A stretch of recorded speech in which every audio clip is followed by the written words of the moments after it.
When we started the school system, the goal were two things. One is the output, and one is the kind of cult that you develop. Because they wanted more people to It's a work good, in very the good student, maybe a very good student, but is not receptive right now. So there is something wrong in it. There is something which is challenging. So when they look into that, this is a challenge what they are facing, what they go get.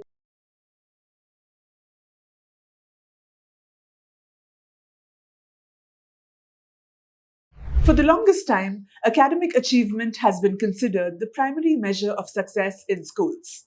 High grades, competitive exams, and outstanding results have often defined how students, schools, and even parents view accomplishment.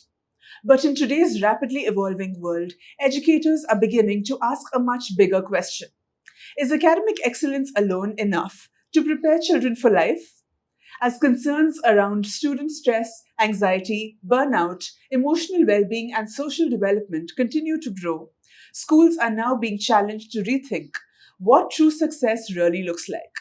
Beyond marks and rankings, how do we nurture confident, emotionally resilient, creative, and well rounded individuals? Good afternoon and a warm welcome. You're watching Education News Network. I'm your host, Nitya Krishnamurthy, and today we're discussing well being beyond academics, rethinking what success means in schools. To explore this important and evolving conversation, we have two distinguished school leaders joining us today. Let's welcome our first panelist. We have Ms. Tanuja Tiwary, Principal of RV Public School, Bangalore. Welcome, ma'am. And joining us as our second panelist is Dr. Jayanti Nair, Principal of National Public School, Banashankari, Bangalore. Welcome, ma'am. We're glad to have you both with us today. Thank you. So to begin with our discussion, I'd first like to ask Ms. Tanuja Tiwary, ma'am, do you think schools are still rewarding marks more than resilience, empathy, and emotional health? I think what you said is very correct because in today's time, when you think of a school corridor, you will find pictures of achievers, their marks, their grades, their ranks, AIR, everything you find on the school corridors and the soft boards. But have you ever noticed a child's name being put up who has overcome a very difficult phase in life or who has helped a fellow mate, excel in something or has been a very good team leader? Probably no. So we are simply, following only marks, whether we like it or we don't like it. We follow the race. So that's what precisely we do even today. When we started the school system, the goal were two things. One is the output, and one is the kind of cult that you develop because they wanted more people to work in the industrial sector. That's how the school system came into place. But over a period of time, I think we haven't evolved. Looking at the changes in the entire society, there has been a paradigm shift, but we have not changed our ways and means. We still grade our children and we still talk about their marks and grades. Right.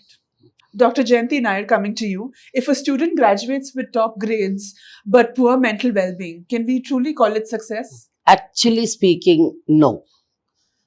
I don't say that it is not success because they achieve a lot in their career, their goals.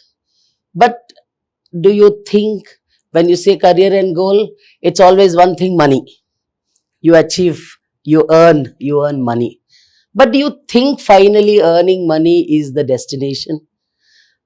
If you are not happy in life, if you are not satisfying yourself, if you are not able, if you are not happy, you won't make others happy. The first and foremost goal is not only achieving marks, it is you should be happy first. Your emotional health, that is what counters upon. Adding it to ma'am's point, I would like to say what actually is happening in today's world, in today's generation. There are grades, there are prescribed formats, there are prescribed syllabus, there are prescribed curriculum where school has to function for the academics. But no one has come up for the schools a proper prescribed questionnaire, a proper prescribed syllabus for the emotional well-being of kids. It is we school who looks into it, we teachers who look into it, but not the, honestly speaking, whether it is CBSE, ICSE, but I would definitely add point to it, that is CBSE nowadays are coming up, they are working a lot for this emotional well-being of the kids. That is why they have put up that there should be at least one counselor for every 500 students. This is a change which CBSE has brought, and I feel this is a very big change what they have brought, and it is mandatory for a school to have a counselor in the school. When these counselors are there, we send them to the class, they observe the class. It's not only that I'm saying that, see, I'll tell you, when a teacher is inside the classroom, I'll tell you a teacher is the best judge. When they start teaching a chapter or start teaching, when they look at the face, they get to know that yes, this child is Who's okay. receptive and who's Is good. no, this it's a good, very good student, maybe a very good student, but is not receptive right now. So there is something wrong in it. There is something which is challenging. So when they look into that, this is a challenge what they are facing, what they go get through, they call, for my school, what I do, I say, teachers, you don't ask them in front of the class, because that becomes another challenge. So we don't ask anything in front of the classroom. What we do, I ask them, talk to them personally, and if you feel that there's a real challenge, put them up to the counselor.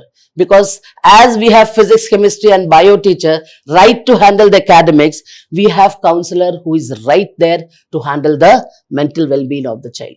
So somewhere all the schools are also doing that. I think we all are working towards it, and I believe not only me, almost all the schools know that we are under pressure. That is why we are doing so. We all are under pressure. Why? It's not the pressure of my management. I won't say it is the pressure of my management. It is the pressure of parents. I am paying you so and so amount to the school fees, towards the school fees, and you are not giving me result. And they consider result as 80%, 90%, 100%. They don't consider result as that my child is a very good citizen today. My child is empathetic today. My child has receptive today. And he is happy or she is happy today. This is not what they look forward for. They look forward for, I have paid, I should get this back. I have given a money and this should be my food. This is what is going around in the society. And it's not the teachers or principal or the management of the school doesn't want to do it. It is the pressure, because tomorrow it is counter. Finally, it's business indirectly for the management. When I'm talking of the management part, for the management, it's a business. If you don't put forward academics excellence, are you going to get students next year? No. So that is a challenge where principals and teachers are bound to give marks, although they know that children require this along with that. To add to this, I would like to say that it's not always the same perspective we follow. We have to change our perspective. Now, when I say we, it involves the Trinity bond. It involves the parents, it involves the teachers, the management, and of course, the students. Now at RV, we are associated with Cadabums, and we have a 24/7 helpline number where we help students. Whoever has a problem, they are free to pick up the phone and call them and say, look, I am in distress. Now, again, coming back to the marks part, if you see a child who's done very good and is brilliant, have you or do we like that particular child to tell us, come back to us and say that, 2 years I had sleepless nights? What kind of a pleasure would a parent derive out of it, or what kind of a pleasure would a teacher derive out of it when she or he gets to hear that the student has had sleepless nights? So, what kind of a success are we measuring? Initially, yes, it may sound all fancy, but slowly at the end of the day, the child gets burnt out very soon. The child gets distracted. They try to leave everything where as it is, and they try to move away from things, which is not good. I think a pressure little here and there is still fine, but not to an extent where the child loses his or her childhood.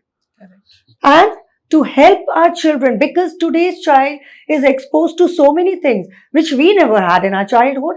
Probably our childhood was far better than what children experience in today's time, and especially with the digital world, social media, they're always under that pressure, that and they live in the world of likes and dislikes, which is actually not good for their health as well. Their mental well-being is smashed to a certain extent.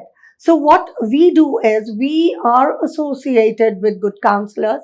We have an in-house counselor who goes to the class, who talks to the parents, who tells them that what is good. Do not take things to a different tangent, because parental pressure is also one factor, major factor.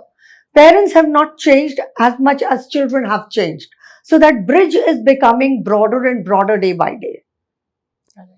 So I like that you have a helpline for students. That's very important, I think. Yeah. And Dr. Jayanti, you also spoke Yeah. about the importance of having a counselor. Yeah, we have on that- counselors, as well as see, we have different people who are addressing the issues related to mental health. So on that note, I just wanted to ask you, are parents taking this well when you send a child Yes, to the yes, counselor? yeah. They I'll do. tell you one thing. First of all, it depends.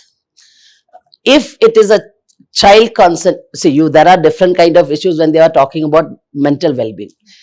See, there may be issues which the child doesn't want the parent to know. Right. I'll tell you one thing. I'm from in my school. I have told all the kids, don't worry. Whatever you are talking to the counselor is It's a on. top secret. Nobody knows about it. Complete confidential. That is highly confidential. No one will. So the children are free to go and open up there.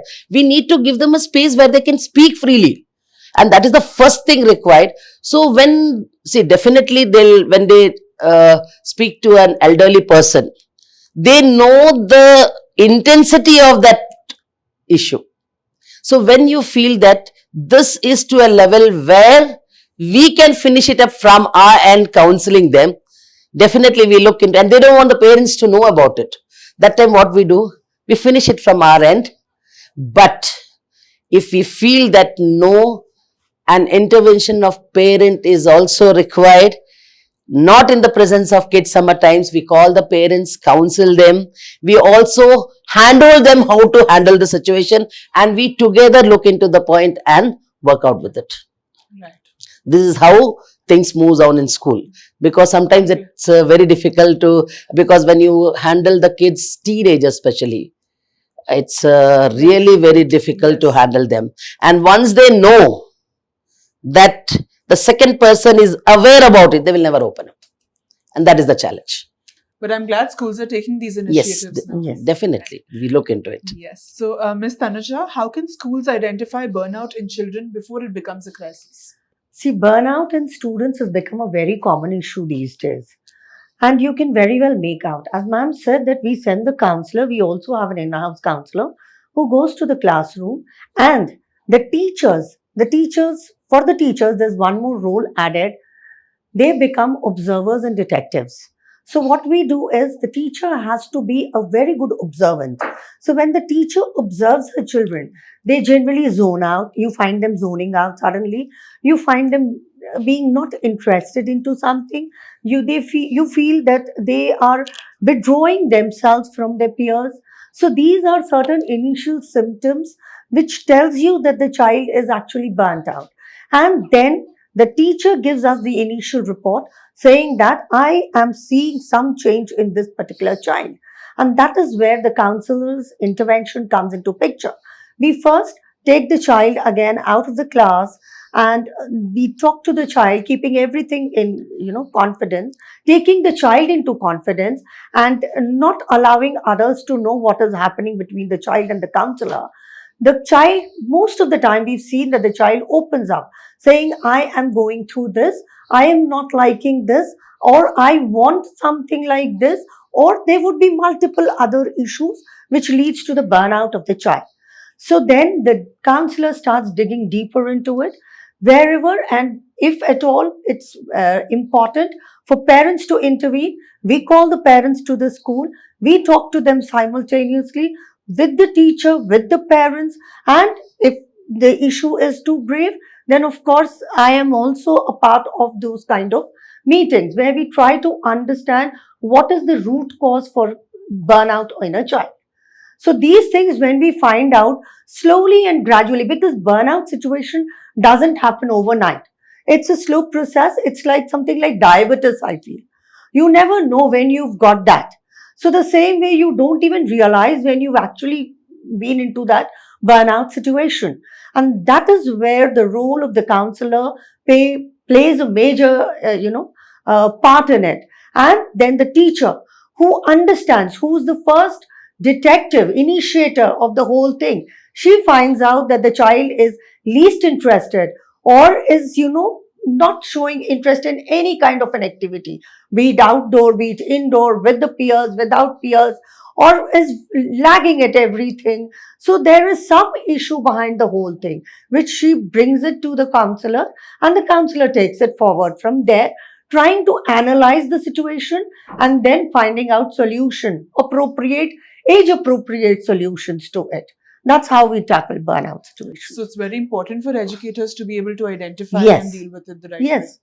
way. Adding on to it, I'll tell you one thing. If a suggestion kind, it's not Yeah. what I'm talking about. If the class teachers become, because the class teacher is very close to children, if the class teachers become a very good friend of a child, such situations could be avoided. Because when a class teacher is a good friend, they know that I have a space to speak, and somebody is there who trusts me. The most important factor what comes out for a child is who is trusting me. I am right. Yes, whatever the situation is, it's all right. You be you.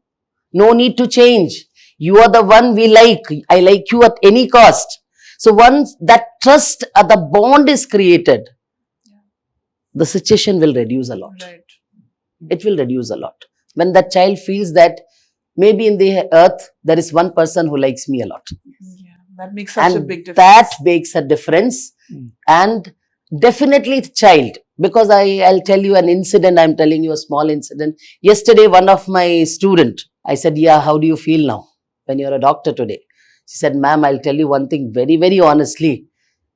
When I was in NPS Banashankari, I was treated like a princess here. I feel that I was a princess here. When I stepped out of the school, You realize- then only I realized that what is it exactly. But she thanked that, yes, ma'am, thank you to all the teachers who helped me, who taught me, and I could fight them out. This is what the school plays a role. The child feels that this is my home, this is my castle where I am the princess. As you were speaking, I was just remembering, I think I was a very different person in my math class and my English class because of how my English teacher always made me Definitely feel. a teacher Yeah, makes a difference. Right.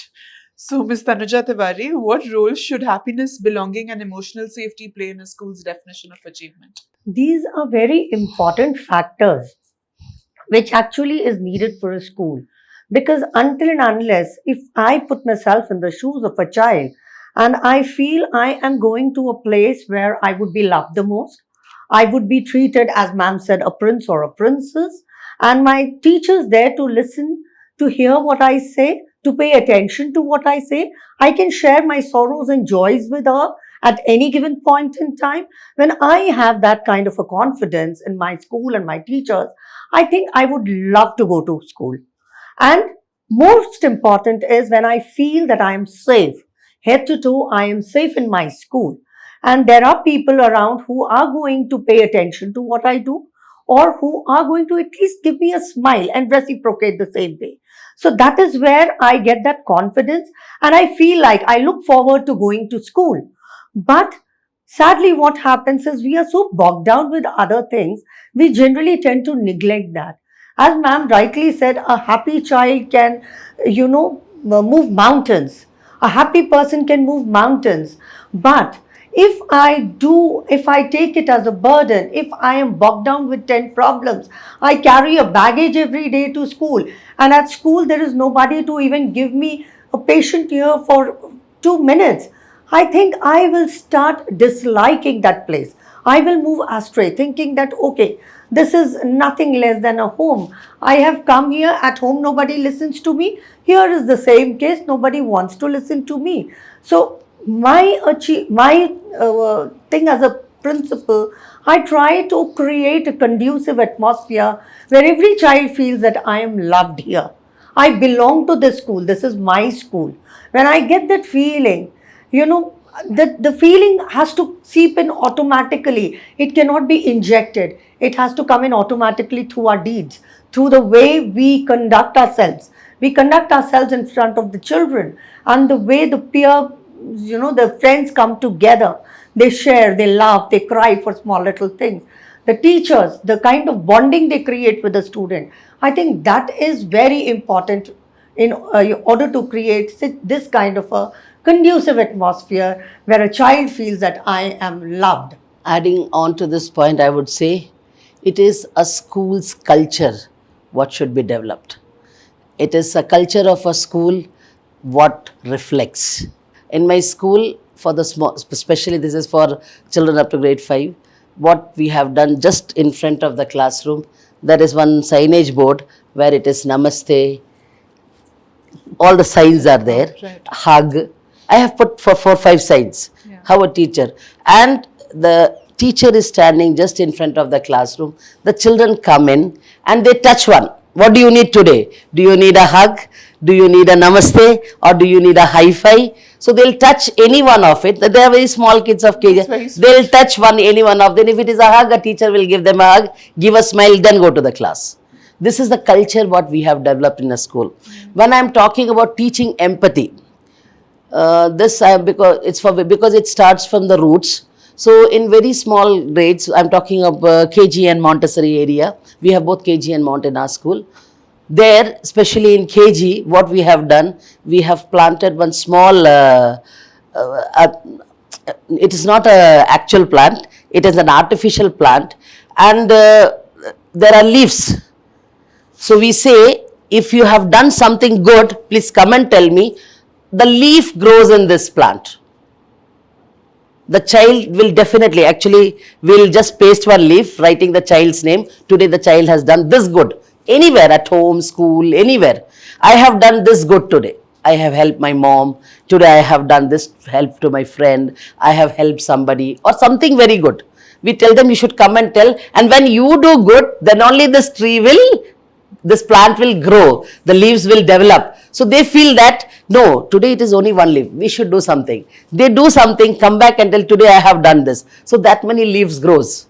So this is what we have trying to imbibe in them, that yes, we should do that empathy. We have to teach them. Yes, we have to teach them how it is important for not only education, academics is important. This is a part where they have to look into. These are small ways what we are doing. Similarly, for higher grades, what I do, I have prepared, that is of course school council in all the schools, the student council will be there. There are different groups I have made in the student council, and I have told the lunch break, short break, the entire discipline of the school will be taken care of by you all. We teachers will not do anything. You have to look into it. Your peers may come up and talk to you. Help them.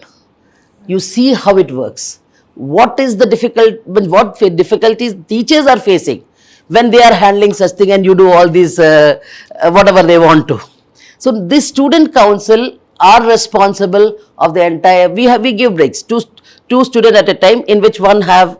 It's not that they don't have their food or we are misusing their time. Finishing 15 minutes, you won't believe. Children love to do all these things. When you give them a time that yes, this is to be done, they'll finish the lunch or whatever short break quickly like this and come back. Yes, we need to, because they love to do it. Yeah. That is how they're learning leadership. That is how they are learning how to help. Responsibility, yes. This is responsibility, how they are taking it up. This is what we are doing it with the higher grades, so that they feel this is my school, dear. Yeah. This is mine. I have to do it. When we have, I conduct inter-school competition. I tell my 12th graders and 10, 11, 12, they are responsible to handle it. Right. This is You do it. 20, 30 schools comes in. We'll help you, but you design it. The entire designing part is done by my children. So you're imbibing a sense of belonging and Yes, responsibility, which is yes. so important. That is very important where the school plays a role to step in one a little bit so that they can fly out in a better way. All right. Yeah. It's very We interesting. have actually family fun time.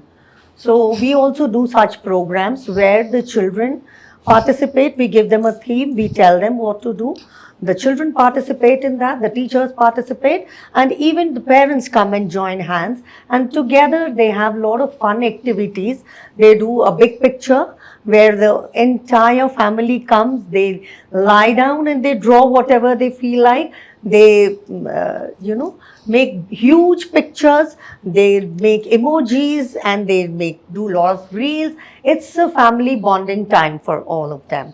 So we do these kind of activities with children of grade 1 and 2 and also kindergarten. So what happens is equally the child, feels connected with the parent and the teacher, school, and they feel, okay, school is not just meant to, where I have to just come and study and go back. It's a place where I can have a lot of fun.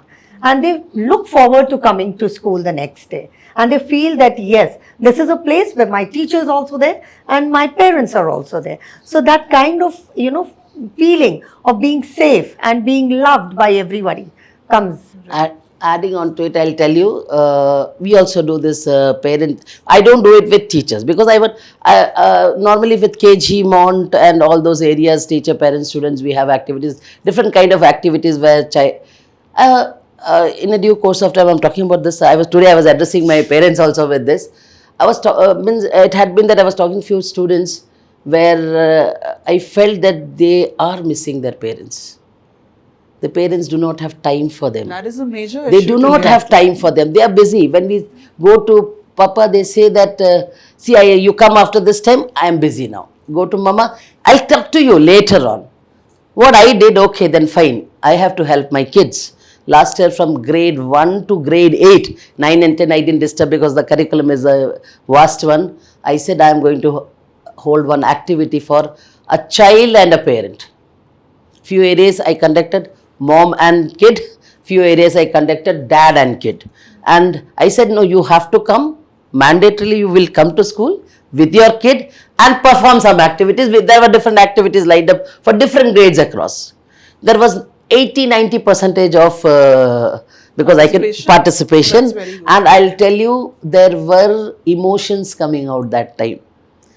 I thought telling directly they won't understand what the child is that's a very missing. effective way So of what doing did I do? I said, if a school is calling, they're bound to come. No, I said, you come with your child. So and you won't believe there were parents who cried, who said, really, this is the best time from the time the child is born we have spent with the child. No, this is great because family dynamics are shifting now and parents are very busy. But if schools can step in and do something like this, I think it's really So this was my new We do initiative this for year. Every Valentine's Day we do this. We call it Value Day.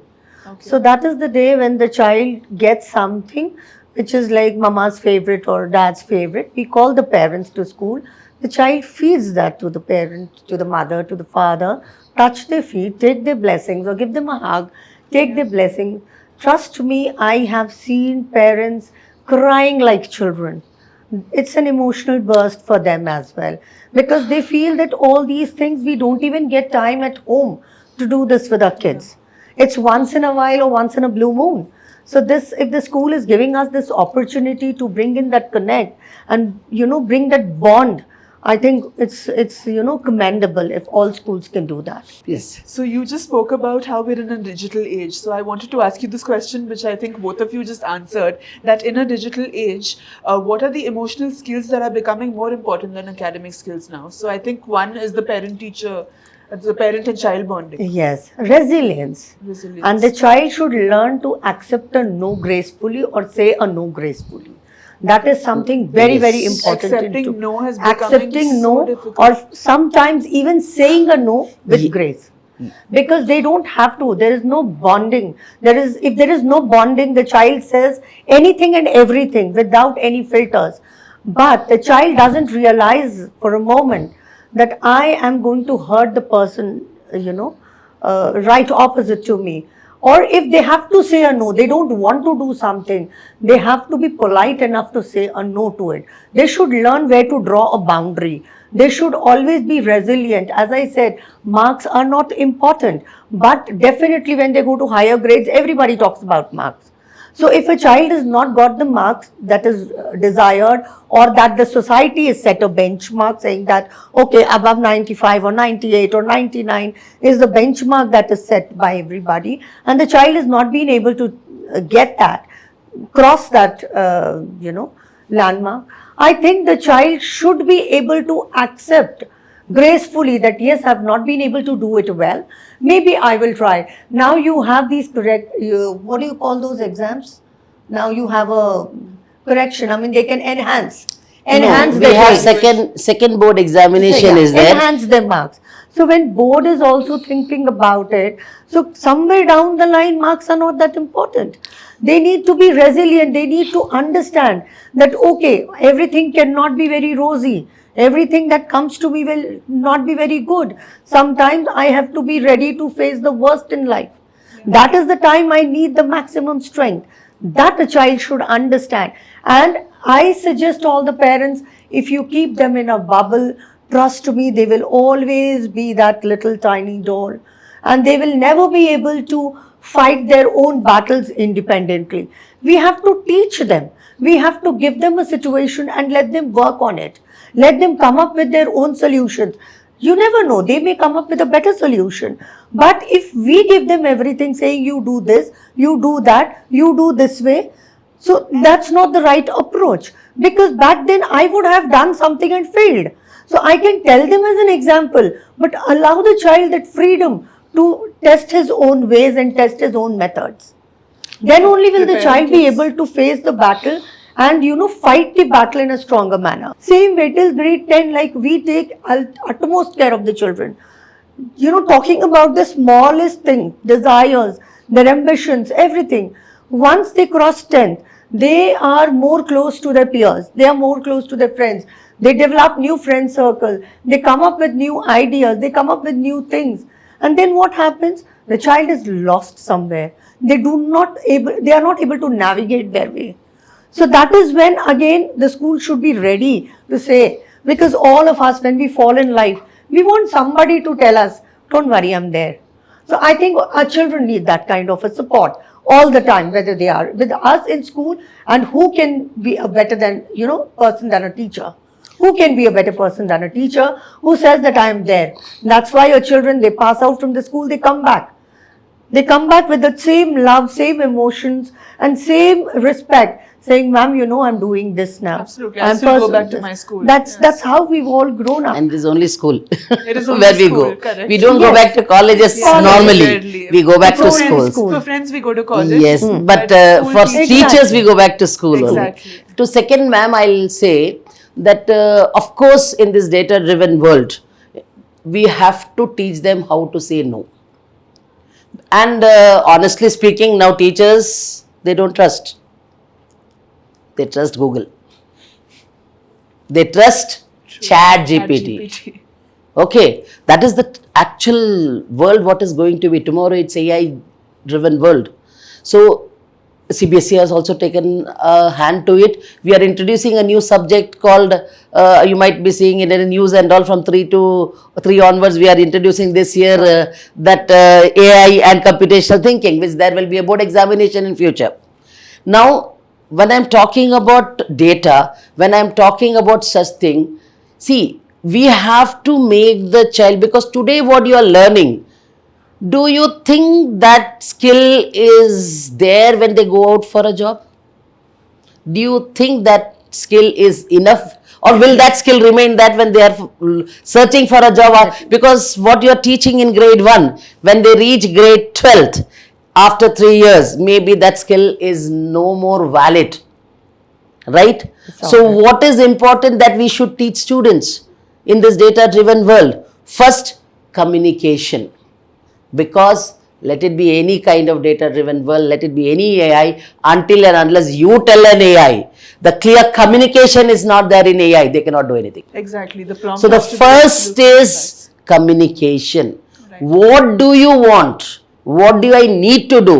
What do I need to achieve is very important. It should be very clear picture that children should know what they need to do. And if they know what they need to do, they can find out a way how to do it. Right. First, we should know. Second, instead of telling them, no, this gadget is not, I don't tell my children Google is not okay.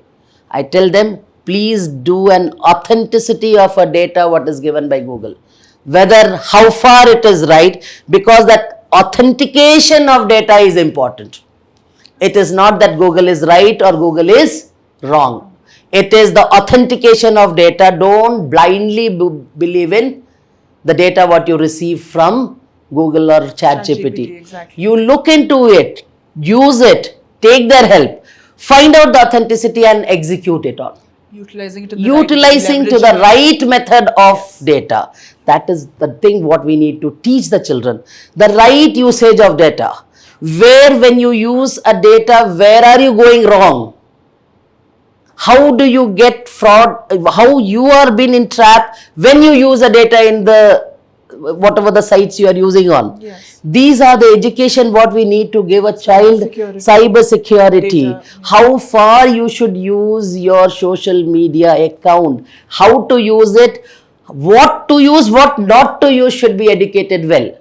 Because of lack of knowledge, they do a lot of things. Correct. Which is very, very important. Because of lack of knowledge. Yeah. So that is very important where we need to look into. It's school, parents, everyone, where we need to see that what is the track they are going around. You have to track them, because nowadays I'll tell you there are a lot of games which has come up where in the opposite end you really don't know who is sitting and playing with them. It may be a psycho killer, it may be a wonderful friend, it may be a XYZ anybody. So to understand that who is on the other side, we need to train them and we need to make them understand what you are doing, when you are in a particular point, when you are being targeted, say no to it. That is the point where sometimes people lack. People lack. So we should focus on to it in this area. Absolutely agree with Yeah. you. So in this digital ocean, children need to be taught what to fish, how to navigate, how to protect themselves from sharks, how to go closer and touch the wonderful corals. Yes. So they can explore a lot of things. Everything is in their reach, but they have to understand what is right and what is wrong. And they will only be able to understand when they have the right kind of attitude and the right kind of skill with them. To be able to understand what is correct, what should I actually fish from this ocean. So the knowledge, skill and attitude, as you Yes. said, is very important, right? So I'm very glad both of you are from such well-established schools, and both of you have been talking about how you're moving away from the traditional academic framework that schools emphasize on. I'm very glad. I hope more schools do this. So this brings us to the end of this extremely insightful discussion. Thank you both for sharing your valuable perspectives with us today. What today's conversation highlights is that education can no longer focus only on academic performance. True success must also include emotional well-being, resilience, confidence, empathy, creativity, and the ability to navigate life beyond the classroom. Given the increasing expectations from students, schools have an even greater responsibility, which is not just to create high achievers, but to nurture balanced, emotionally secure, and future-ready individuals. Because ultimately, education should not only prepare children for examinations, but also for life itself. Thank you for watching Education News Network. For more such engaging discussions, please visit our channel, theenn.com, and make sure to like, share, comment, and subscribe.